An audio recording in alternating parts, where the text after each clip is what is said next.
പിതാവിൻ്റെയും പുത്രൻ്റെയും പരിശുദ്ധാത്മാവിൻ്റെയും നാമത്തിൽ ആമേൻ. എൻ്റെ പ്രിയപ്പെട്ടവരെ, ഇന്ന് ഫെബ്രുവരി 23 തിങ്കളാഴ്ച. അമ്മേ പരിശുദ്ധ അമ്മേ, അമ്മേ പരിശുദ്ധമേ, ദൈവമാതാവേ, കൃപാസനത്തിലൂടെ ഞങ്ങൾക്കും ഞങ്ങളുടെ ദേശത്തിനും അമ്മ മധ്യസ്ഥം തേടിത്തന്ന എല്ലാ അനുഗ്രഹങ്ങൾക്കും കൃപകൾക്കും ഞങ്ങളിപ്പോൾ ഹൃദയം നിറഞ്ഞ നന്ദി പറയുന്നു. അമ്മേ പരിശുദ്ധമേ, ദൈവമാതാവേ, 2004 ഡിസംബർ 7 ഉച്ചകഴിഞ്ഞ് 2:30 കൃപാസനത്തിൽ സംഭവിച്ച അമ്മയുടെ പ്രത്യക്ഷപ്പെടലിനെ തിരുസഭയ്ക്ക് സമർപ്പിച്ചിരിക്കുന്ന പഠനരേഖകളുടെ മേൽ സഭാത്മകമായ പഠനം ആരംഭിക്കുവാൻ ഞങ്ങൾ പ്രാർത്ഥിക്കുന്നു. അമ്മേ പരിശുദ്ധമേ, ഭൂസ്വർലോകങ്ങളുടെ രാജ്ഞിയായ അങ്ങേയ്ക്ക് ഭൗമസംരക്ഷണത്തിനായി പ്രപഞ്ചപ്രകൃതിയെ തന്നെ തിരുസഭ പ്രതിഷ്ഠിക്കുവാൻ ഈ പ്രത്യക്ഷീകരണം വഴി ഇടയാക്കണമേ. പരിശുദ്ധമേ, ജപമാല മാതാവേ, സകല കൃപാസനം പ്രാർത്ഥനയോടും ചേർത്ത് ഞങ്ങളിപ്പോൾ പ്രാർത്ഥിക്കുന്ന ഈ കുടുംബത്തിന്റെ പ്രത്യേക നിയോഗം പറ മക്കളെ.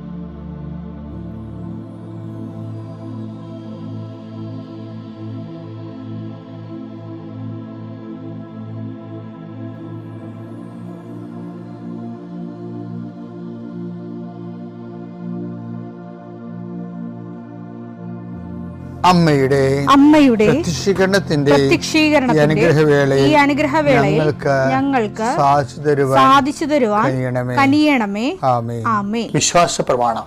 സർവശക്തനായ പിതാവും ആകാശത്തിന്റെയും ഭൂമിയുടെയും സൃഷ്ടാവുമായ ദൈവത്തിൽ ഞാൻ വിശ്വസിക്കുന്നു. അവിടുത്തെ ഏകപുത്രനും ഞങ്ങളുടെ കർത്താവുമായ ഈശോ മിശിഹായിലും ഞാൻ വിശ്വസിക്കുന്നു.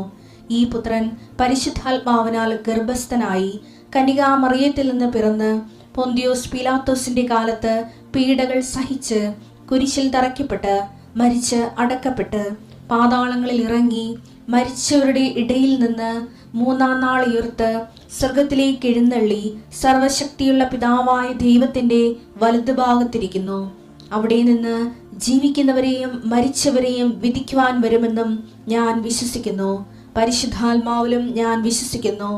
വിശുദ്ധ കത്തോലിക്കാ സഭയിലും പുണ്യവാന്മാരുടെ ഐക്യത്തിലും പാപങ്ങളുടെ മോചനത്തിലും ശരീരത്തിന്റെ ഉയർപ്പിലും നിത്യമായ ജീവിതത്തിലും ഞാൻ വിശ്വസിക്കുന്നു. ആമേൻ. സുഖസ്ഥനായ ഞങ്ങളുടെ പിതാവേ, അങ്ങയുടെ നാമം പൂജിതമാകണമേ. അങ്ങയുടെ രാജ്യം വരണമേ. അങ്ങയുടെ തിരുമനസ് സ്വർഗത്തിലെ പോലെ ഭൂമിയിലും ആകണമേ. അന്നു വേണ്ടുന്ന ആഹാരം ഇന്ന് ഞങ്ങൾക്ക് തരണമേ. ഞങ്ങളോട് തെറ്റ് ചെയ്യുന്നവരോട് ഞങ്ങൾ ക്ഷമിക്കുന്നത് പോലെ ഞങ്ങളുടെ തെറ്റുകൾ ഞങ്ങളോടും ക്ഷമിക്കണമേ. ഞങ്ങളെ പ്രലോഭനത്തിൽ ഉൾപ്പെടുത്തരുതേ, തിന്മയിൽ ഞങ്ങൾ രക്ഷിക്കണമേ. ആമേൻ. നന്മ നിറഞ്ഞ മറിയമേ, സ്വസ്തി. കർത്താവ് അങ്ങയുടെ കൂടെ സ്ത്രീകളിൽ അങ്ങ് അനുഗ്രഹിക്കപ്പെട്ടവളാകുന്നു. അങ്ങയുടെ ഉദരത്തിൻ ഫലമായി ഈശോ അനുഗ്രഹിക്കപ്പെട്ടവനാകുന്നു. പരിശുദ്ധ മറിയമേ, തമ്പുരാന്റെ അമ്മേ, പാപികളായ ഞങ്ങൾക്ക് വേണ്ടി ഇപ്പോഴും ഞങ്ങളുടെ മരണസമയത്തും തമ്പുരാനോട് അപേക്ഷിക്കണമേ. ആമേൻ. കർത്താവേ, നിന്റെ ഉന്നതമായ നാമത്തിന് സ്വസ്ത്രം ചെയ്യുന്നു. കർത്താവേ, നിന്റെ വിശുദ്ധ പൗരോഹിത്യത്തെ മഹത്വപ്പെടുത്തുന്നു. കർത്താവേ, 40 വർഷം ഞാൻ അർപ്പിച്ച കുർബാനയുടെ യോഗ്യതയാൽ കൃപാസനത്താറെ ജീവനോടെ പ്രത്യക്ഷപ്പെട്ട പരിശുദ്ധ അമ്മയുടെ മാധ്യസ്ഥത്തിൽ ഞാൻ മക്കളെ ഈശോ നാമത്തെ ആശീർവദിക്കുന്നു. ഈശോ ഇന്നീ പ്രാർത്ഥനയുടെ കുരിശിൻ്റെ ഒരു ആശീർവാദം കിട്ടിയിട്ട് തങ്ങളുടെ ജീവിതത്തിൻ്റെ ഉത്തരവാദിത്തങ്ങൾക്ക് പോകാൻ ആഗ്രഹിക്കുന്നവരെയാണ് ഈശോ ഞാനിപ്പോൾ പ്രധാനമായിട്ട് ഓർക്കുന്നത്. ഇന്നത്തെ യാത്രകളെല്ലാം ഞാൻ ആശീർവദിക്കുന്നു. നിൻ്റെ ഓരോ സംസാരവും നീ ആരോടൊക്കെ നിന്ന് സംസാരിച്ചാലും അതെല്ലാം നിനക്ക് അനുകൂലമായി വരാൻ ഞാൻ ആശീർവദിക്കുന്നു. നീ രേഖകൾ ഒപ്പിടുമ്പോഴേ കർത്താവിൻ്റെ ആശീർവാദം ഞാൻ നിനക്ക് നൽകുന്നു. നീ ഒരു പുസ്തകം വായിക്കുമ്പോഴേ, നീ എഴുതുമ്പോഴേ, നീ ഒരു രേഖ കൈമാറുന്നത് എല്ലാ പ്രക്രിയകളെയും കർത്താവിൻ്റെ നാമത്തിൽ ഞാൻ ആശീർവദിക്കുന്നു. നീ ഇന്ന് ആശുപത്രിയിലാണ് പോകണമെന്നുണ്ടെങ്കിൽ നിൻ്റെ ഡോക്ടർ നിൻ്റെ വിഷയങ്ങളെല്ലാം കേൾക്കുകയും കൃത്യമായ മരുന്ന് നിനക്ക് നിശ്ചയിച്ച് തരികയും കൃത്യമായ പ്രിസ്ക്രിപ്ഷൻ നൽകുകയും നല്ല ഡയഗ്നോസിസ് നടക്കാൻ വേണ്ടി, ഷാർപ്പ് ഡയഗ്നോസിന് വേണ്ടി എല്ലാ രോഗികളെയും ഈശോ നാമത്തിൽ ആശീർവദിക്കുന്നു.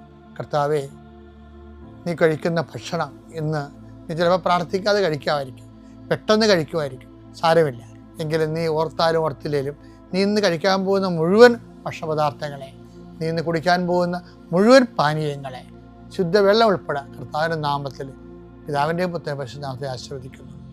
എൻ്റെ പ്രിയപ്പെട്ടവരെ, സഭയിലെ നോൻപ് ആരംഭിച്ചിരിക്കുകയാണ്. നമ്മളെല്ലാവരും നോൻപ് ജീവിതത്തിലാണ്. മറ്റേത് കാലഘട്ടങ്ങളെക്കാളും എല്ലാ സമൂഹങ്ങളിലും ഇപ്പോഴ് ഉടമ്പടി എടുത്ത് അനുതാപത്തോടെയും അനുരഞ്ജനത്തോടെയും ആത്മാഭിഷേകത്തോടെയും ജീവിക്കുന്ന ഒരു പുളിമാവ് പോലത്തെ ഒരു ചെറിയ ഘടകം ലോകം മുഴുവനുണ്ട്. ഇവർ ലോകത്തെ പൊളിപ്പിക്കുന്നുണ്ട് ശരിക്കും. ഞാൻ കഴിഞ്ഞ ദിവസം സിംഗപ്പൂർ ധ്യാനം നടത്തിയപ്പോൾ അവിടുത്തെ അച്ഛൻ, വികാരിച്ചൻ, മെജോച്ചൻ, ഞാൻ ചിക്കാഗോയിൽ ധ്യാനം നടത്തിയതിൻ്റെ വെളിച്ചത്തിലാണ് എന്നെ വിളിച്ചത് ധ്യാനിപ്പിക്കാൻ. അതിന് കാരണം അച്ഛൻ്റെ ഇടവകയിൽ 45 കുടുംബങ്ങൾ ഉടമ്പടി എടുത്തവരുണ്ട്. ഉടമ്പടി എടുത്തവരുടെ ജീവിത രീതികളും അച്ഛൻ ഞങ്ങളിങ്ങോട്ട് പോരാൻ നേരത്ത് പറഞ്ഞത്, ഇനി ഉടമ്പടി ധ്യാനം കഴിഞ്ഞപ്പോൾ പറഞ്ഞത്, ഇനി ഞങ്ങളുടെ ബാധ്യത കൂടിയെന്ന്. എന്ന് വെച്ച് കഴിഞ്ഞാൽ ജനങ്ങളെ ഉടമ്പടി ജീവിപ്പിക്കാനുള്ള ഞങ്ങൾക്ക് ഉത്തരവാദിത്തമുണ്ട്, അത് ഇരട്ടിയായിരുന്നു. അച്ഛൻ നല്ല ഉത്തരവാദിത്തമുള്ള അച്ഛനാണ് സഭയോടും ദൈവജനത്തോടും. അതുകൊണ്ട് അങ്ങനെ പറഞ്ഞത് അത് ശരിയുമാണ്. ശരിക്കും പറഞ്ഞത് ചില അച്ഛന്മാരുടെ കുമ്പസാരിക്കാൻ ചെല്ലുമ്പോൾ അവർ അതിൻ്റെ ആവശ്യമില്ലെന്ന് പറഞ്ഞു വിടും. അവർക്ക് കുമ്പസാരിപ്പിക്കാൻ താല്പര്യമില്ലയോ, അഭിഷേകം ഇല്ലാതിരിക്കുക എന്ത് വിഷയമാണ്. അതിന് ഉടമ്പടിയുടെ പുറത്തും അത് എടുത്തവരുടെ മേലും കുതിര കയറിക്കൊണ്ട് അവർ ഒഴിവാക്കും. പക്ഷേ ഈ അച്ഛനായി മെജോച്ചൻ അങ്ങനെയല്ല. മെജോച്ചൻ പറഞ്ഞത്, ഞങ്ങളുടെ ബാധ്യത കൂടി ഇനി അത് ദൈവത്തോട് അടുത്ത് നിന്ന് ദൈവത്തിന് വേണ്ടി ജീവിക്കണമെന്ന് ജനങ്ങളെ വിശുദ്ധീകരിച്ച് ശക്തീകരിച്ച് ജനങ്ങളുടെ കൂടെ ദൈവത്തിൻ്റെ കൂടെ സ്വർഗീയ ജെറുസലേമിലേക്ക് പോകണമെന്ന് ആഗ്രഹിക്കുന്ന ഇടവക വികാരിമാർ അങ്ങനെ പറയും. പക്ഷെ എന്താ പ്രശ്നം വെച്ച് കഴിഞ്ഞാൽ അച്ഛനെയും മെജോച്ചനെയും അവിടെ ഉടമ്പടി എടുത്ത് ജീവിച്ച ആൾക്കാരെ കണ്ടപ്പോഴാണ് ഇതൊരു നല്ല ജീവിത രീതിയാണല്ലോ എന്ന് മനസ്സിലാക്കിയത്. ഉടമ്പടി ഒരു ധ്യാനമല്ല, ഒരു ജീവിത രീതിയാണ്. ദൈവമായിട്ട് ഉടമ്പടി ജീവിക്കുക, അത് സുവിശേഷത്തിൻ്റെ ആദ്യകാലം മുതലേ ഉള്ളതാണ്. ഞാൻ ഈ വിഷയമെല്ലാം പറയുന്നതും ഡെയിലി ബ്രെഡെല്ലാം പറയുന്നതിൻ്റെ പിന്നിൽ ഉടമ്പടി എടുത്ത് ജീവിച്ചവർക്ക് എല്ലാ ദിവസവും ആത്മീയമായ ഭക്ഷണം കിട്ടുക എന്നുള്ള ഉദ്ദേശത്തിൽ തന്നെയാണ്. അല്ലാതെ ഉടമ്പടി എടുക്കാതെ കേൾക്കുന്നവർക്ക് ഉടമ്പടി എടുക്കാനുള്ള ഒരു കൊതിയും താല്പര്യവും ഉണ്ടാകണം. ഞാൻ എന്താ പറഞ്ഞു വരുന്നതിൻ്റെ അർത്ഥം എന്ന് വെച്ച് കഴിഞ്ഞാൽ, ഈ നോൻപ് കാലത്ത് ചില മനുഷ്യർ നമ്മൾ ജീവിച്ചു വരുമ്പോൾ ഇങ്ങനെ ജീവിച്ചു വരത്തില്ലേ. അപ്പം ജീവിതത്തിൽ പല പല കാലാവസ്ഥകളും കുടുംബങ്ങളിൽ പല പല ന്യൂനമർദ്ദങ്ങളും ഒക്കെയാണല്ലോ. അങ്ങനെ വരുമ്പോൾ പെട്ടെന്ന് നമ്മുടെ ആത്മീയ ശൈത്യം ഉണ്ടാകും. കുളിരിൻ്റെ കാലം ഉണ്ടാകത്തില്ലേ, എത്ര പുതച്ചാലും വിറച്ചുകൊണ്ടിരിക്കും. ആത്മീയ ശൈത്യങ്ങളുടെ കാലഘട്ടം ഉണ്ടാകും. അപ്പോൾ നമ്മൾ ആത്മീയ ജീവിതത്തിൽ ആ ശൈത്യത്തെ അഡ്രസ്സ് ചെയ്ത് മുന്നോട്ട് പോകാൻ ആത്മീയ പരിചരണം കിട്ടാത്തവരാണെങ്കിൽ ബാക്കിലായി പോകും. ചിലപ്പോൾ ചില പാപസാഹചര്യങ്ങൾ കൊണ്ട് ആൾക്കാർ ബാക്കിലായി പോകും. ഞാൻ ഈ ദിവസങ്ങളിൽ പള്ളിയിൽ പറയായിരുന്നു, അതായത് നോൻപെന്ന് പറയുമ്പോൾ എൻ്റെ മനസ്സിൽ വന്ന ചിന്തയെന്ന് പറയണത്, നമ്മൾ ഇടവ പള്ളിയിലോട്ട് പോകുന്നു, അപ്പനും മക്കളും എല്ലാവരും കൂടി. അപ്പോൾ പലർക്കും നടക്കാനുള്ള ശേഷി പലതാണ്.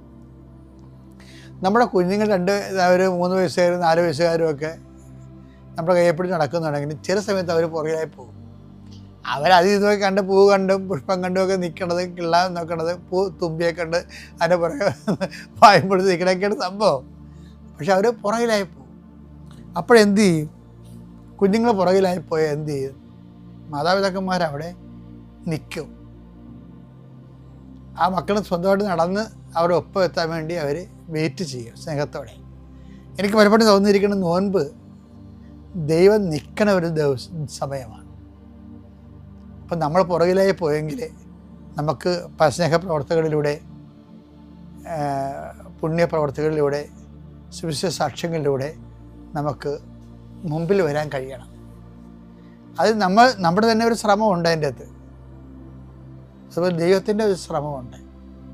അപ്പം അതല്ലേ നമ്മൾ പ്രഭാഷകൻ 33:16 ഒടുവിലാണ് ഞാൻ ഉണർന്നതെന്നൊക്കെ പറയത്തില്ലേ. പ്രഭാഷകൻ 33:16. ഒടുവിലാണ് ഞാൻ ഉണർന്നത്. കാലാപെറുക്കുന്നവനെ പോലെ ഞാൻ മുന്തിരിപ്പഴം ശേഖരിക്കുന്നവരുടെ